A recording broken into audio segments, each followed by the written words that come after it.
America is not a racist country. The only black senator in the United States Senate, Tim Scott, finally said it on the national stage, and the Americans temporarily holding the top two national executive officers were forced to admit the truth when they were questioned about his comment. That's right, Biden and Harris had to actually say the truth. America is not a racist country. Now let's get to the next truth, and Senator Scott has a long way to go on this one also, so let's help him see it too. That is the refrain that America has systemic racism policies built into its institutions. Okay, think about these truths, folks. Jim Crow law policies were officially eliminated with the passage of the Civil Rights Act in the 1960s, and even remaining vestiges of those laws have been sought out and corrected in the ensuing years, with the last of them being the elimination of non-unanimous juries in Louisiana 2 years ago by Americans who came together regardless of political party and got the job done with overwhelming success, because Americans really are not racists and white supremacists. And I'm proud to have been a small part of that team. The challenge is these accusations of his systemic racism are never supported by facts because it's just not true. For example, the most explosive accusation about American police officers hunting black men down and shooting or killing them systematically is just not supported by the facts. No matter which way people on both sides of the discussion try to play with the statistics.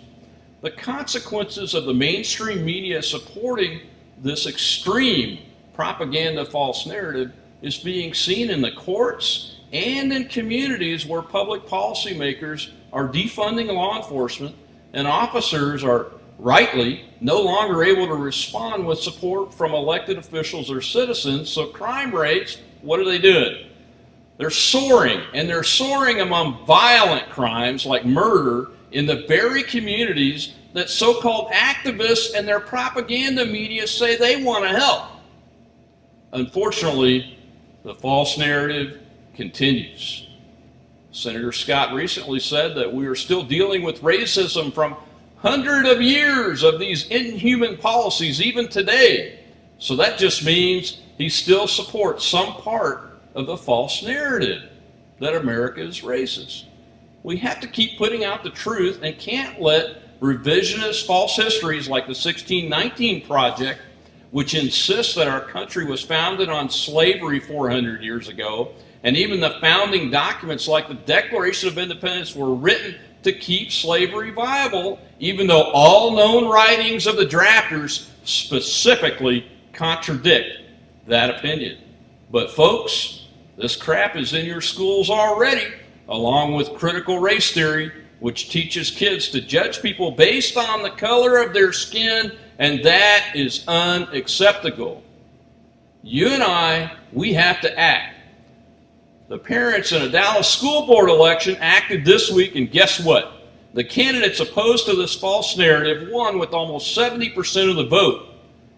These accomplishments aren't done by just Republicans or Democrats. They're done by Americans who refuse to accept that all of us, black, white, red, yellow, brown, or whatever choices we make in life, are going to do the right thing. My friends, organized action is what it takes to get America on the right track to freedom.